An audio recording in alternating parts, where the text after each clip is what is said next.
Welcome, Notre Dame fans, to another edition of the Irish Breakdown podcast.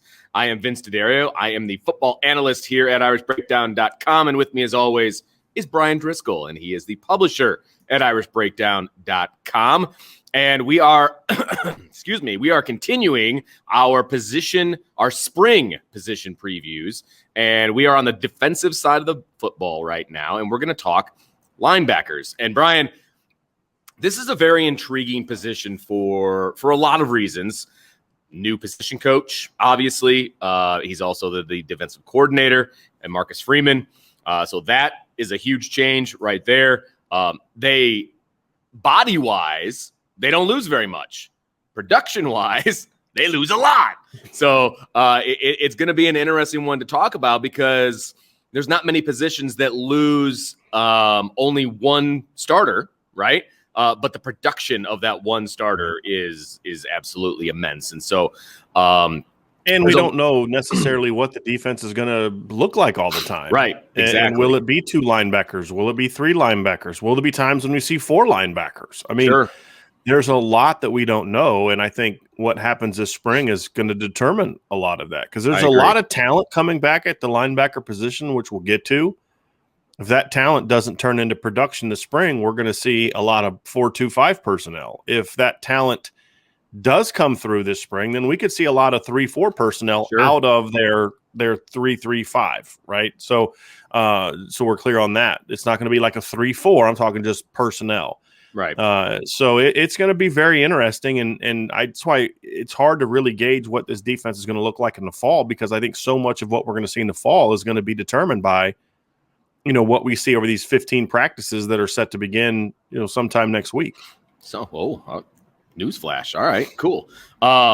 So let's talk about what Notre Dame lost at this position. And it's not every day and it's not every year that you lose the best linebacker in the country off of your defense. Although it's the third time that Notre Dame has done that since Brian Kelly took over. That's a solid point. Thank you, Brian. Manti Te'o and Jalen Smith being the other two. Yeah, that's a really good point. Nobody talks about LBU, though. I'm just saying. That's a really good point. I don't even talk about it either. Award winners the last decade. I'm just saying. No, that's a really, really good point. And here's an interesting thing, too. Under 3 different coordinators. Yeah, also a good point. Yeah, it's been very interesting. Yeah, so very interesting. So Notre Dame is going to have to replace the best linebacker in the country in Jeremiah Owusu-Koramoah and everything that he brought to the table from the Rover position. So let's talk about him real quick.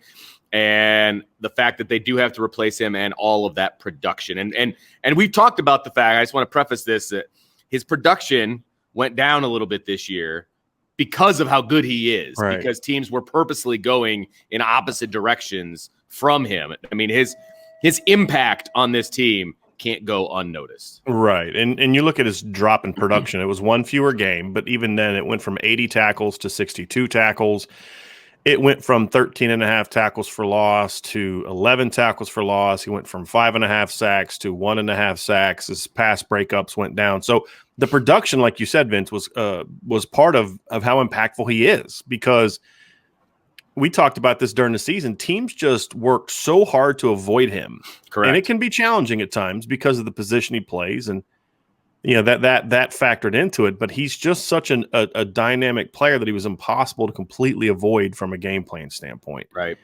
And that's what we saw from this year is just you knew that you could do certain things defensively because you could figure out pretty quickly that teams are going to avoid Jeremiah Owusu-Koramoah. Right. Which allowed you as a defensive coordinator, and Clark Lee in this example and would have been, just this type of player with any coordinator is it allows you to then start focusing on okay, so what can we do to counter their, them trying to avoid him? Number one, what are some things we can do to then utilize him? So what Clark Lee did a brilliant job of last year is in some of those games where it was obvious that they were trying to avoid him, he then would just start activating him as a blitzer more often. We saw this against North Carolina. North Carolina was trying to avoid him a lot. So they started using him more as a blitzer and attacker. So look, if we know you're not throwing at him or running at him and we're going to run away from him, then we're just going to blitz him. And that was something that he did impactfully. We'd see him move around, kind of come inside the box at times. And it was just and then also you can do other things with other players. Hey, look, if you want to avoid him, then we're going to put Kyle Hamilton in the boundary and you can deal with Kyle Hamilton this game. So that's just something you saw from him. Is it's not just that he was an impact player and a productive player by himself, but the fact that his talent, production, and overall impact just had such a huge weight on the entire defense. It just had such a huge, he was a needle mover type of player. And now you don't have that. And you look at it and you say, okay, there's a lot of talent coming back, but can anybody be that type of difference maker? Not necessarily from a production standpoint, but can anybody step up on the second level of defense and say, if you don't have a game plan for me, I'm going to wreck you. And that's essentially what Jeremiah Owusu-Koramoah was. If you didn't game plan to avoid him, he would wreck you. Clemson didn't really try to avoid him. And they made a play or two on him early, but after that, he made game-changing plays. Clemson ran a pitch right into him. They just toss pitch. Yeah, right. And look what happened. Yeah, he met Travis Etienne at the same time as the ball came, and he took it from him and went in for a touchdown. Right. The next series, they tried to throw a 3rd and 6 on him, and they caught a pass, but then he strips it, and they get a field goal. So Clemson had made the mistake of not avoiding him, and it proved costly. Right. They didn't make that same mistake in the rematch of the ACC championship game. And so that's just kind of player he was. But who's that guy going to be this year? We don't know the answer to that. And asking someone to do that is going to be a challenge. And you say, well, we haven't seen any of these guys prove that. Well, Jeremiah Owusu hadn't proved that until 2019. Nope. So, again, it's about, is there talent and projection on this roster to maybe somebody can be that type of guy at a different position? Yeah, I think so. But we have to now see that happen. So, Brian, you mentioned that there's a ton of talent coming back, and you're right. There's a ton of talent. I think the issue is that it's a ton of talent that is widely inconsistent. I think that was the issue the past couple of years at the linebacker position. And I think that is the overarching question going into this year is as a group, can they fix the inconsistency problem at the linebacker position? Yeah, if this was a conversation about athleticism, and maybe athleticism is a better term than talent, maybe I should rethink how I explain that and say, there's a lot of athleticism and there's a lot of tools coming back, a lot of long athletic guys. Maybe, we don't know if they're football talent, if they have what kind of football talent they have. And so but that's kind of where the question mark is for this group, Vince, is does that athleticism and that potential turn into production? Right. And can it be so on a consistent basis? Because what you don't want to get into if you're trying to win a championship, and last I checked, that's supposedly what Notre Dame is supposed to be about, right? It's supposed to be. Right. What I don't know is if, what you don't want is 1 week, Shane Simon looks like $1 million and Drew White looks like $1 million or Paul Mawala or Isaiah Pryor, pick a linebacker that's really talented, Osita Ekwonu, whoever, and the guy looks like $1 million, and then the next week he's making a bunch of mistakes. Drew White was, to me, the epitome of that this year. There were times Drew White looked like this kid's really good, and then there were other times when it's just like, what is he doing? You need to see that consistency. I think there were reasons for it, and we'll get into that as we talk about Drew specifically, but there has to be a level of consistency because as a defensive coordinator, if you don't know what you're going to get from your players week to week or even series to series, it makes it really hard to put a game plan together. Yeah, and there were a lot of times that Clark Lee had to protect his inside linebackers this year. And it left his corners on islands at times. And then that's why Notre Dame gave up more big plays. Part of the reason Notre Dame gave up more big plays in the pass game this year. So that's just something that you look at, Vince, and say, yeah, there's talent and there's potential, but the concern is that there's a level of consistency needed at linebacker that this team did not have. Now, they were able to get away with it a little bit in 2020 because, let's be honest, they did not play a very strong schedule. They also did not play even more so, they didn't play a very strong offensive schedule. There were not a lot of high-powered teams, and some of the teams we thought were going to be high-powered and potent, like Louisville, for example, were not so. Yeah. And then they did great against North Carolina, but they still gave up a lot of points to Clemson. And if it wasn't for Jeremiah Owusu-Koramoah making some big plays in that first game, who knows how that game turns out. Sure. So while it was a very good defense, in order to be a truly elite defense, you just have to get more consistency from that linebacker position. And honestly, As a defensive coordinator, I would rather have a consistent player that just puts up good numbers than a really highly talented guy that will make big plays, but then the next play he's in the wrong gap and you're cutting back an inside zone for 50 yards. Right. And that's the thing that you need to see is you need to get that consistency first, and then from once that is established, you can build on how do we get more production. But you have to have the consistency first. And to me, when I look at everybody coming back, that's the biggest question mark on every single linebacker coming back is it's inconsistency. And the only other question mark you have about linebackers is you just have never seen them, so you don't know what to expect from them. But the guys that we've seen play, it's consistency. And that's going to be the biggest thing that the biggest challenge for Marcus Freeman this spring as a big picture standpoint from his position group is creating a unit that is more consistent in how they go about their business on a snap-by-snap, series-by-series, game-by-game basis. So, Brian, I want to start breaking these guys down a little bit. Let's start with Drew White, because I don't know that there's a more unheralded returning 3-year starter on the team, right? I mean, we would normally, and a guy in his position, middle linebacker, coming back for his 3rd year starting, we'd be talking about maybe potential captain. We'd be talking about all these different things. He might be fighting for his position at this point as a starter, which I think is very interesting. And that's not a knock on Drew White. It kind of goes back to your consistency conversation that you just had.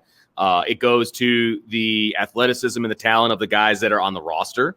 And then it goes to, we don't necessarily know what configuration there's going to be on the field at the linebacker position. So this is a huge spring for Drew White, in my opinion. Yeah, I mean, I want to say, first of all, that, I mean, when you look at Drew White, his production this year was very interesting. You know, he took a big jump down in tackles. Right. He had 80. He tied with Jeremiah Wusu-Koromo for the team lead in tackles the year before with 80. He was down to 57 this past year. But his tackle for loss numbers, he was up 1. So he, even despite playing not just 1 fewer game, but a lot fewer snaps. Right. Despite that, he was still a guy that was active and productive. And there are things about Drew White that I to your point about being unheralded, I think he's one of the most overlooked and underrated defensive players on the board. My concern about him, however, and the reason that I think there's a possibility that he could have to battle for his job this spring is partly because of Bauer is talented, and when you are a talented team, you should have guys that compete for that job. The other part of it is the consistency part. I mean, Drew White had 100, and according to Pro Football Focus, he played 160 fewer snaps this year than he did the year before, but had 1 more tackle for loss. Part of that was how he was used, but a part of it is because he's a really instinctive player, and the biggest aspect of him that gets overlooked is his athleticism. He's a very athletic linebacker. I think that there are reasons why he's not viewed so, and I think part of that is because he looks so much like Joe Schmidt. That's exactly why. I think that's a big exactly part of why. it. Yeah. And because he was a 3-star recruit. But he's a very athletic linebacker, and he's a talented linebacker. But the big problem for Drew is just that consistency. And at times he can kind of get caught up in the trash a little bit as a Mike linebacker because he is undersized. So I think there are times when his size does impact him, but not to the point where that's the reason I'm concerned about him. I think Bo Bauer deserves an opportunity to battle for that job. And when you have a new coordinator and a new system, to me, I mean, all jobs are open. That's how it should be. Yeah, absolutely. So that's going to be a big thing for me, Vince, is can Drew White adapt quickly to what they're doing? Can he, because there's going to be a lot more on his shoulders this year. I mean, he is going to be asked to kind of provide a lot of leadership to that group on and off the field.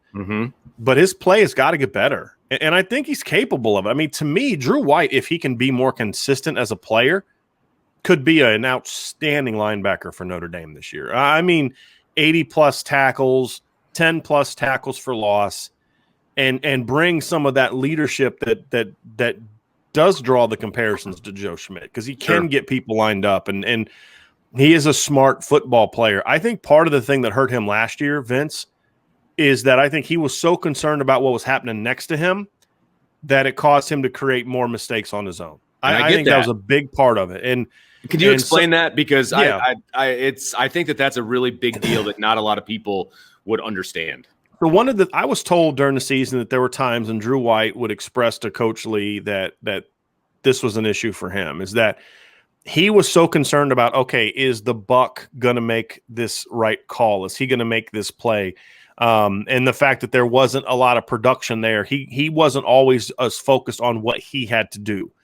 There were times when he felt like, I need to make sure that the Buck does his job, and I need to be there to clean it up if it doesn't happen. And this wasn't just about Shane Simon. It was about the entire group. Is the position, yeah. Right. And so I think there are times when, if you're not locked in on, once the ball snapped, you got to be locked in on what you're doing. I mean, you communicate, the best defenses have great pre-snap communication. You're telling the lineman to get lined up. You're making your checks. You're communicating to the Buck linebacker so that, if there's a motion or a shift or, a tell or a key, like, hey, we're keying on the stance of the backside guard this play. They have a tendency when the backside guard is about 6 inches deeper in his alignment, they're either passing or running counter away. You've picked up on that on film. So you're communicating that, hey, you've made some tag to let them know that you're seeing that. But once you are done with all that, you're locked in on your job and your responsibility. If it's run, so a linebacker will be given a responsibility. For example,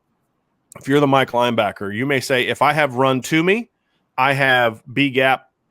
If it's run away from me, I have the backside A gap. That's your responsibility. And it's not just fly to the ball. Otherwise, teams would be cutting back on you all the time. Kill you, yes. It is, here's my job. If the ball's to me, I got to do this. If the ball's away from me, I got to do that. And he would be so concerned about, okay, is so-and-so going to get his gap, that he would then end up making a mistake, or he would make himself much more blockable. And I think that factored into it. And he's got to be willing to not do that. He's got to be willing to say, hey, if that guy screws up, that's on him. Right. I got to do my job, because that's hard for a lot of guys. Yes, by the way. It is, especially middle linebackers that Yes. know what everybody else is supposed to be doing. Correct.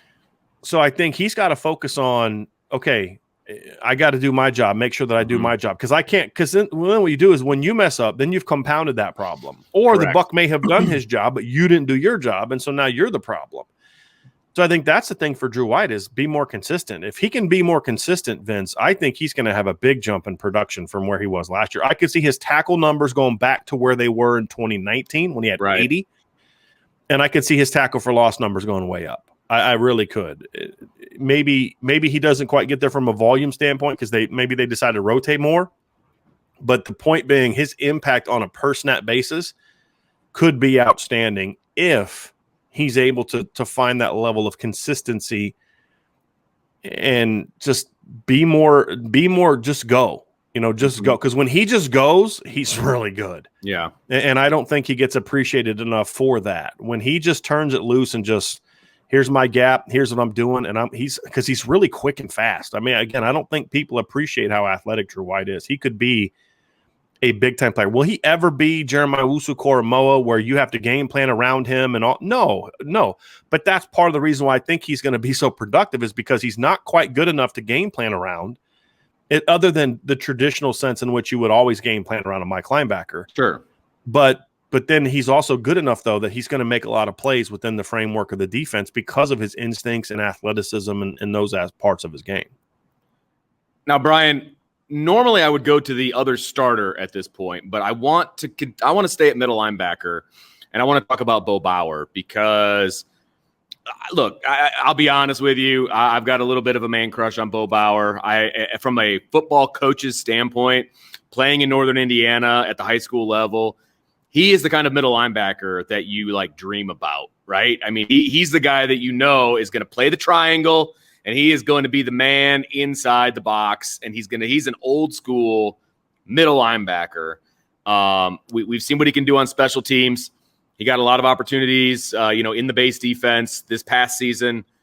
What are your thoughts about him moving forward at that middle linebacker position? Or does he move, or does somebody else move, or just your thoughts on Bauer?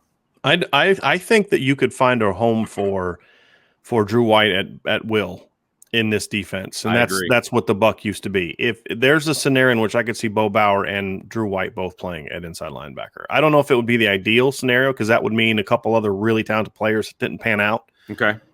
But I could certainly see that. The one thing I hope we don't see is Bo in the third down defense a whole lot. I know he played that because supposedly he was a good pass rusher, and he had a couple moments here and there. But overall, I mean, he didn't really provide a whole lot of pass rush last year. I mean, in 54 pass rushes, he had 1 sack and 4 hits on the quarterback. That's not, to me, great pass rush production. And he's not a real good cover guy. And I also think that having him play that nickel spot takes away from him as a Mike. I think he needs to focus on playing Mike linebacker. I think if this was just about the run game, it'd be a no-brainer. Bo Bauer would be starting Mike linebacker because he is about as good of a thumper as you're going to get. Yes, sir. And he's again another guy he's a different kind of athlete than Drew White. He's more of a straight-ahead athlete. He's a very explosive downhill athlete. He's not a great change of direction guy, but he's a really explosive downhill athlete and can be a big-time force against the run. Bo is not a great pass defender, and not just from a coverage standpoint, because I actually think he's decent in coverage athletically. I mean, it's not great, but he can manage. He just doesn't have a lot of feel for it because he's such an aggressive downhill player. Right. And you go back and look at the first touchdown pass that they gave up against Alabama on that tight end drag. If I know Notre Dame's defense at all, and maybe I'm wrong on this, but it looked to me like that's a perfect situation where, that guy starts on a drag. Bo Bauer's got to look that up and go find it, and he just standing there. He had no clue that guy was running a drag route behind him until it was way too late. So those are the kind of things that he's going to have to improve upon. But from a physicality standpoint, from an attitude standpoint, and from a size standpoint, because he's a thicker linebacker. I mean, I know they're not listed much different in weight, but you stand next to Drew White and you stand next to Bo Bauer, there's a pretty big difference in size. So I think Bo's a guy that has a chance to be a really good football player. I think for me, in a perfect world scenario, you'd have a situation where maybe they're splitting snaps like 70-30 or 60-40. Some weeks Drew White's going to play more. I don't know if I want Bo Bauer playing a whole lot against USC and North Carolina, but I would love to have him on the field a lot against Wisconsin. I'd love to have him on the field a lot against Stanford, games like that. So I think Navy, I want him crashing the dive all game long against Navy, So there's times where maybe Bo Bauer gets more snaps and times when Drew White's going to get more snaps. But I would love to see a combination. I'm a big fan of rotations at linebacker events. Absolutely. I think utilizing your multiple skill set as much as you can. So that's kind of my hope, is that they both step up. I think if they both step up and reach their full potential, you and I would probably disagree on this. I think Drew White's the better player. Okay. I think you probably think Bo Bauer's the better player. And I think it's the difference. I think Drew White's a more versatile player. That's where I come from. Which is where I totally understand what you're saying. I was referring to if I was coaching at the high school level, where around here the ball doesn't get thrown around very much. It's all running the ball. Like, that's my guy. Dude, around here he's a nose tackle. I mean, 6'3", 230. He's playing nose tackle. I know, right? And guard. Yeah, fair enough. No, I'm just kidding. No, I get it, and I think there's some games where, I mean, to me, Bo Bauer is a guy that I want playing a lot of snaps against Wisconsin. I mean, I just want him thumping and banging on those big boys. I get it. That's his ideal offense, man, right there. Yeah. Yeah, but when you look at the entirety of Notre Dame's schedule, there's more matchups where that's a little bit concerning. But Drew White's got to get better as a pass defender as well, and he needs to be especially on his game, because the one problem he has in pass game is he's so short. And not only is he short, but he's not very long. I mean, he just doesn't have real long arms. He's kind of got Drew White or Drew Tranquill type of arms. And at least Drew Tranquill was like 6'2.5". Drew White's 6 foot with short arms. So there are some limitations there, which is why he's got to be so on point. But he's so athletic and he's so smart that when he is on point, he can handle the job in coverage. So I'd like to see a combination where you're utilizing both of their skills. And Bo's got the same issue that Drew White was. And the big knock on Bo Bauer for all these years, Vince, is he'll just kind of take off downhill and just go. The problem is he's going to the wrong gap. And that's been a big issue for him, is, it's like he hits that B gap hard, man. And then it's but the problem is he was supposed to be in the A gap.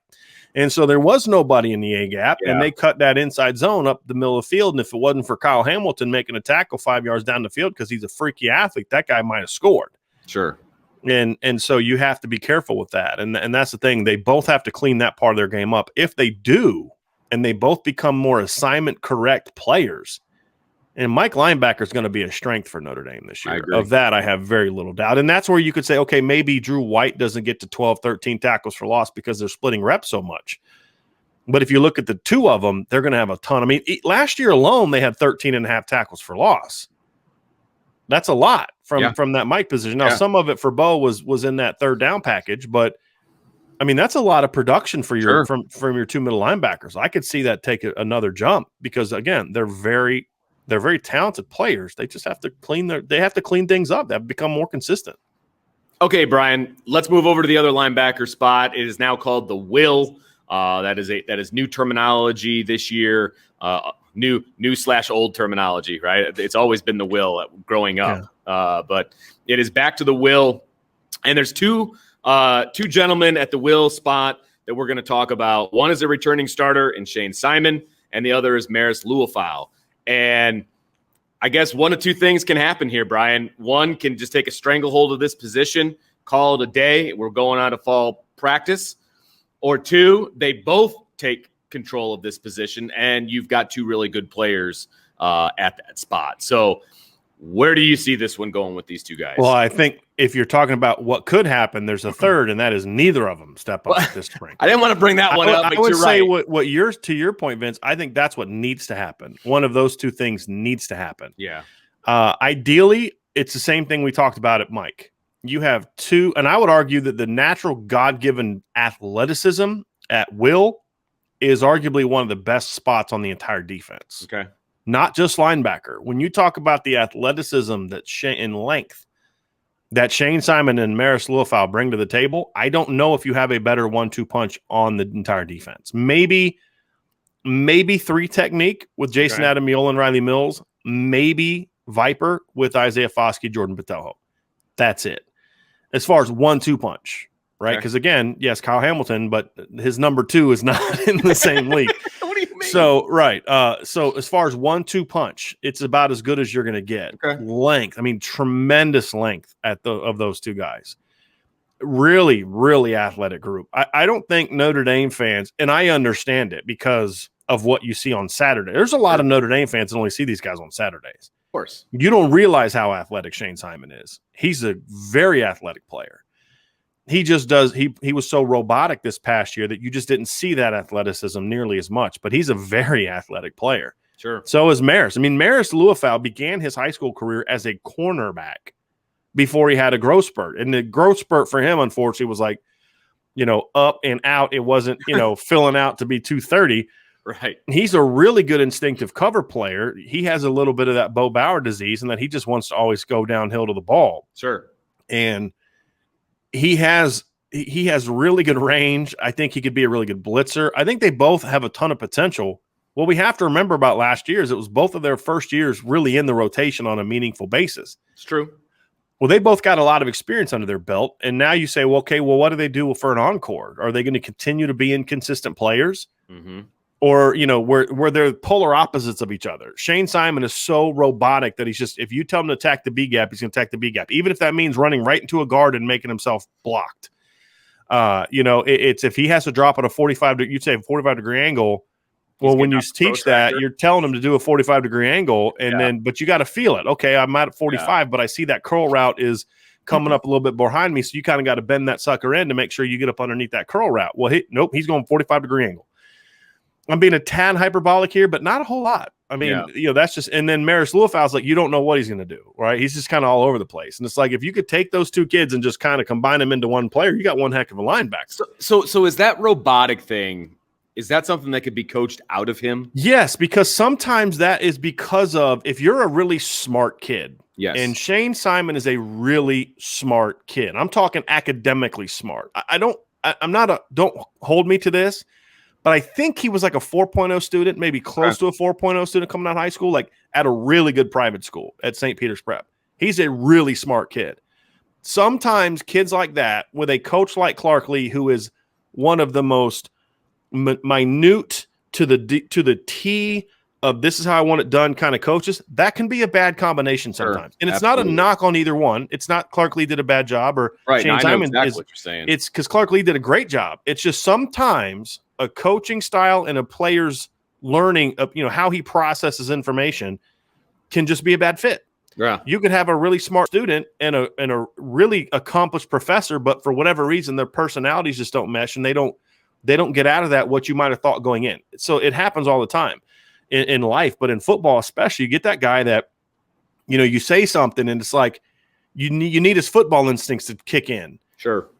Some guys are so robotic that you can't be that way. You have to, and this is what I've talked about before, you have to, as a coach, be willing to say, I'm going to treat all my kids fairly, but I'm not going to treat them all the same. Your job as a coach is to find the best way to reach certain players. Sure. And that's what Marcus Freeman and Nick Lazinski's challenge is going to be this year is you got to figure out the best way to get Shane Simon to play to his talent potential. And we've spent a lot of the season and a lot of the offseason banging on Shane Simon for how he played last year, but I want to start moving forward and start talking about what Shane Simon could be. Because if Marcus Freeman can reach him, and it will not be an indictment on Clark Lee, because all I got to say is look at Clark Lee's resume with everybody else to play linebacker. That's all. It just happens sometimes. Some guys like that, you need to give them more big picture things to do. You know what I mean? As opposed to the minute, it has to go this direction and it has to be here. If you give them more big picture where they can just play, sometimes they're a little bit more free. Or you need to nuance it. We're like, okay, this is exactly how it needed to be done, but within that, you need to have some whatever. Sure. I mean, I could be wrong on this. It could just be that Shane Simon is that way. Right.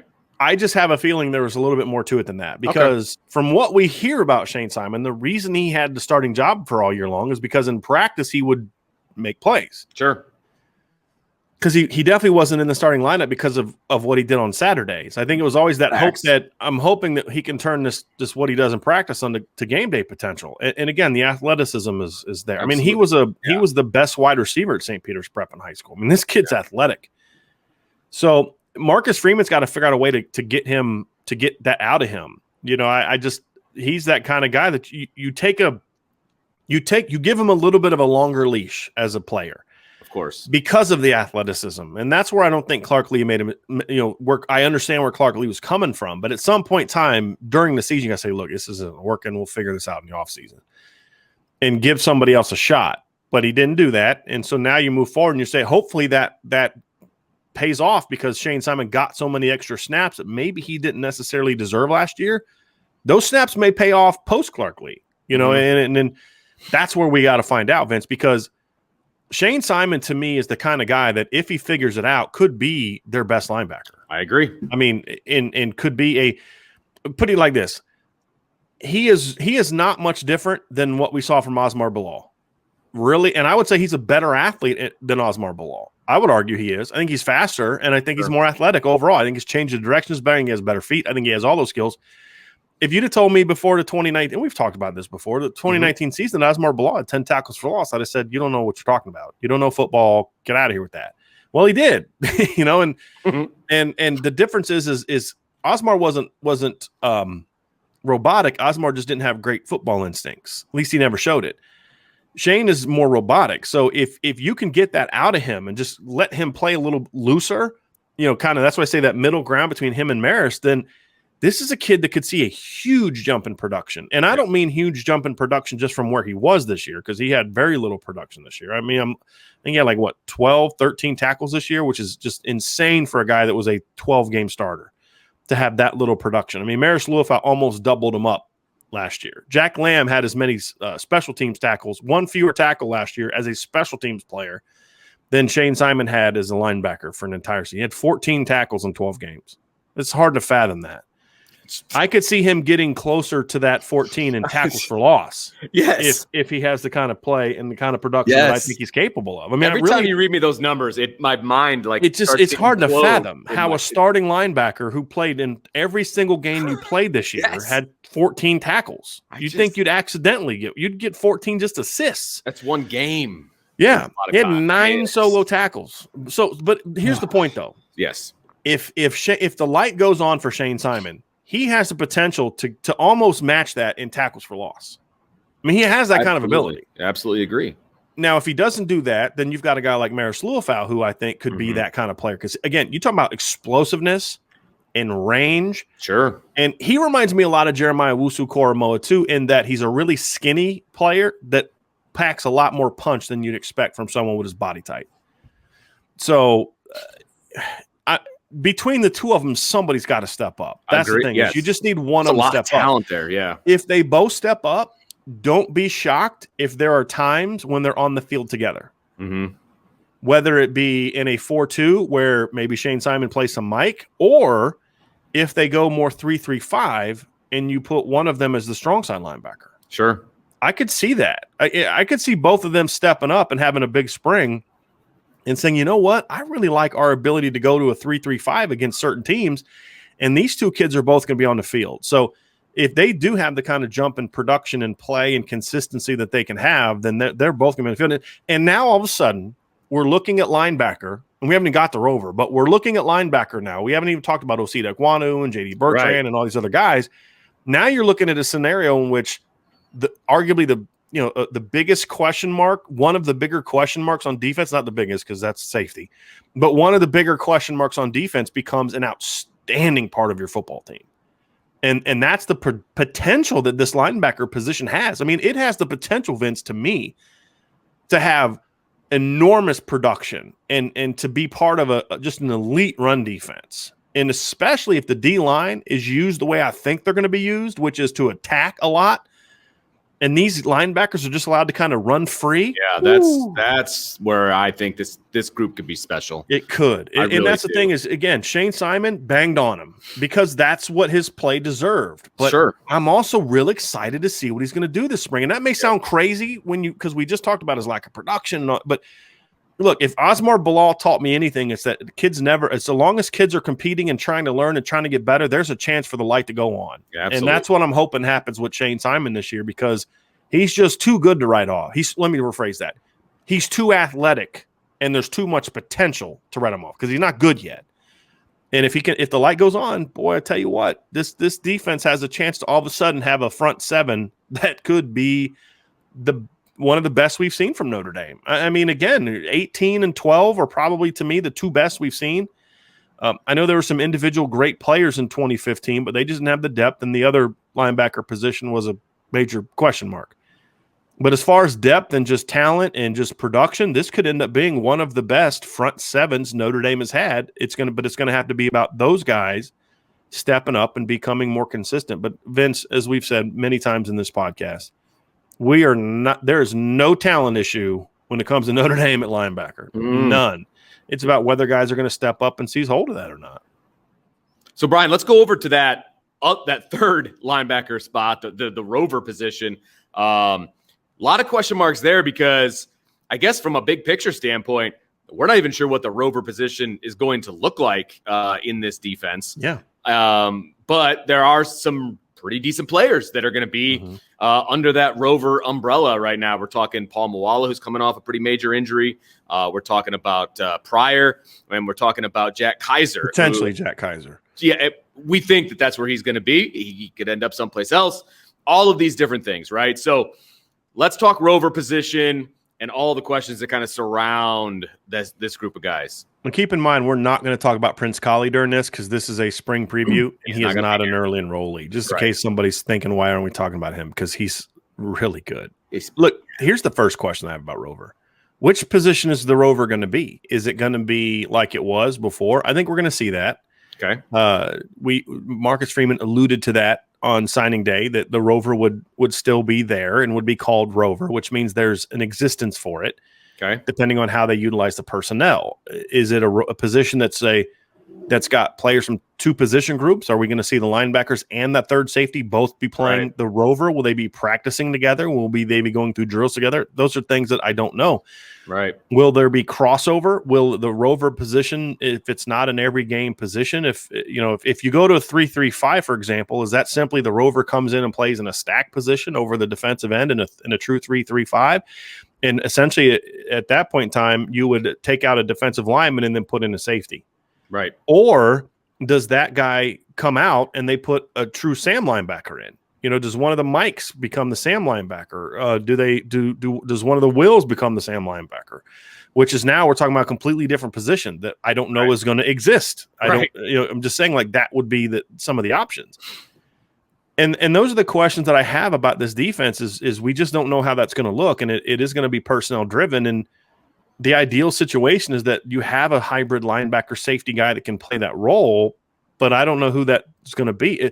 If Paul Moala wasn't coming off of an Achilles injury, I'd feel a lot better about it because he's a really athletic, rangy player that I think could certainly find a home there.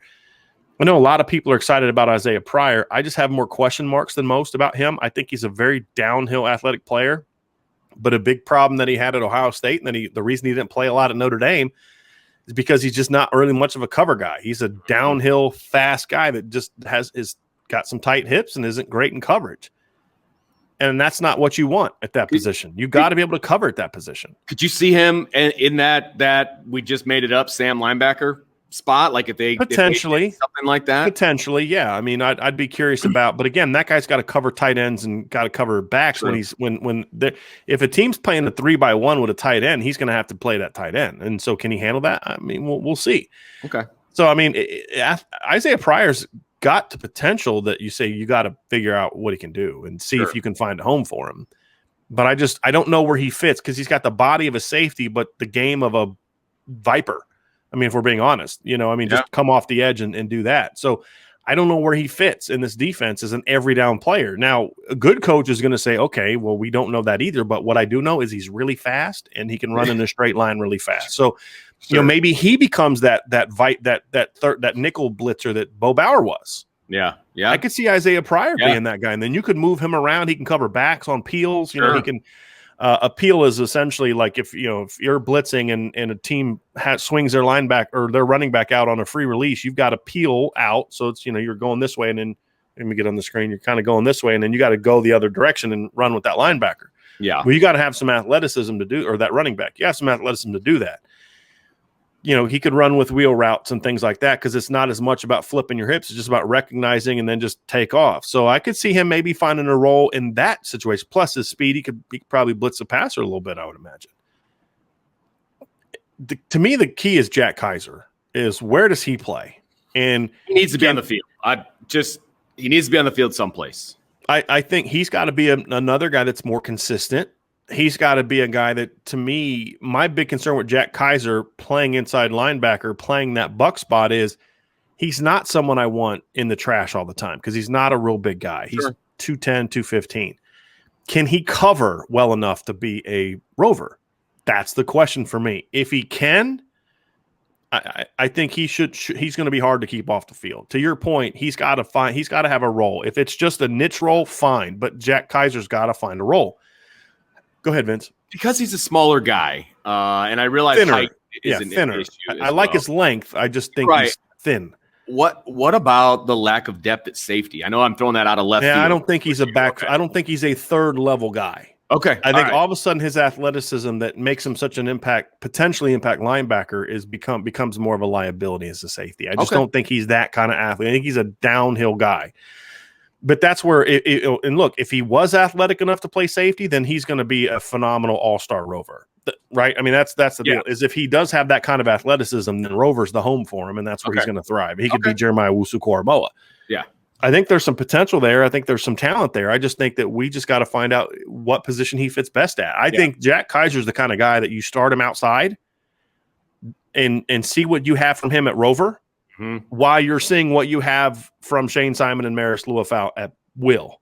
Yes. If Jack can't quite handle that position, or if the other two guys struggle at will, and Osita Ekwonu or JT Bertrand aren't ready to seize hold of that job, because again, those are two guys we barely talked about who are really talented players as well,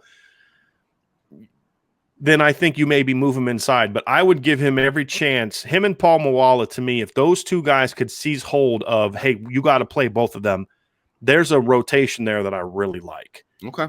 And Paul Moala, if Paul Moala is able to come – and here's the thing about Paul Moala. I said this in the past. I had him ranked as the lowest ranked kid in Notre Dame's class when he was coming out. I did. And I just was like, I don't see it. I don't know if this is a Notre Dame kind of guy. And so far, he's proven to be a pretty good rotation player, good special teams guy, good rotation player. I think if he's healthy and back to full speed and full strength, he's going to make that be one of my worst recruiting analyses ever. I mean, he has really flashed some potential. it's interesting about Paul because I coached against Paul because he's from Northern Indiana. He went to Penn High School locally here. And he was special, very, very special here. But that doesn't always translate. Yeah, how does that translate to Notre Dame? Right. And that's why I kind of took a pause like, wow, he's really good here.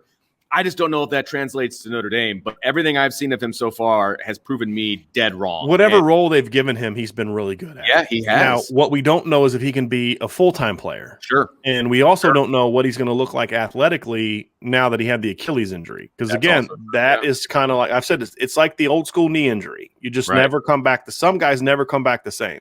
And he was already jogging. I do know that. He posted that on social media. So he's up and around for sure. But just how quickly is he going to get back to full speed? I don't think he's going to be a big factor in the spring. I mean, as far as at least being full speed and full reps and all that. So that hurts. So it's another example. Opportunity, though, is get Jack Kaiser those opportunities. Find a third safety.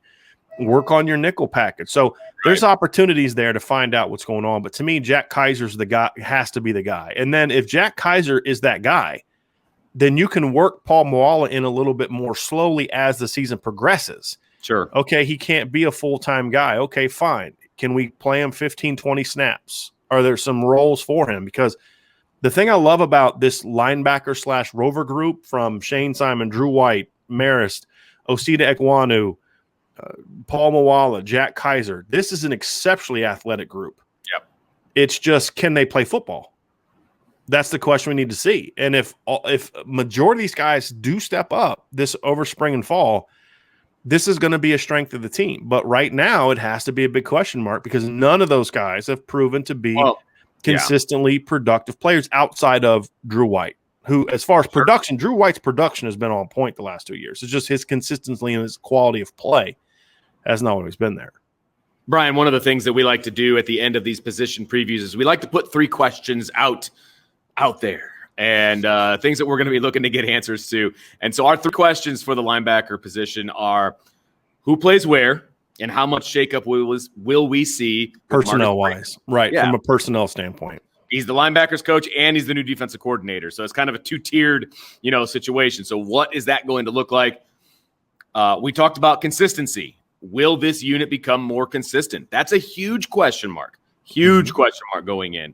And then our final question is how and how much will the Rover position be utilized? In other words, is it going to be a similar position that it was when Jeremiah Owusu-Koramoah was running around there? Is it going to be a little bit different? Are they going to be off the field at times? Because when Jeremiah Owusu-Koramoah played that position, he didn't come off the field. Same with Drew Tranquil in 2018. Right. Never came off the field. Doesn't come off the field. So, or 2017, 2017 with Drew Tranquil. So what is that going to look like? That's something that we're going to be keeping our eye out on as well. And those questions aren't all going to be answered in the spring either. We're still going to be asking, I think, some of those.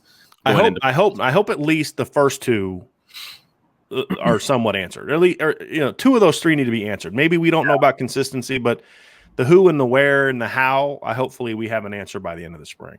All right. Well, that's going to do it for this edition of the Irish Breakdown Podcast, our spring preview of the linebacker position. If you're watching us on YouTube, make sure you hit that subscribe button, that notification button, so you know when we come on live. Brian did a live when Mickey committed, the cornerback. So anytime there's a commitment or breaking news, we try to come on live. We will probably be on live. I'm not going to say about why. We'll be live tomorrow on Wednesday. So just be prepared for that. There will be a time where we'll probably be going live on Wednesday. Okay. So talking a little recruiting. Stay tuned to that. But if you're listening to us on podcast land, make sure you subscribe wherever you get your podcasts. And of course, check out irishbreakdown.com for all the updates and analysis. So until next time, Notre Dame fans, I'm Vince. That's Brian. And we will talk to you next time on the Irish Breakdown Podcast.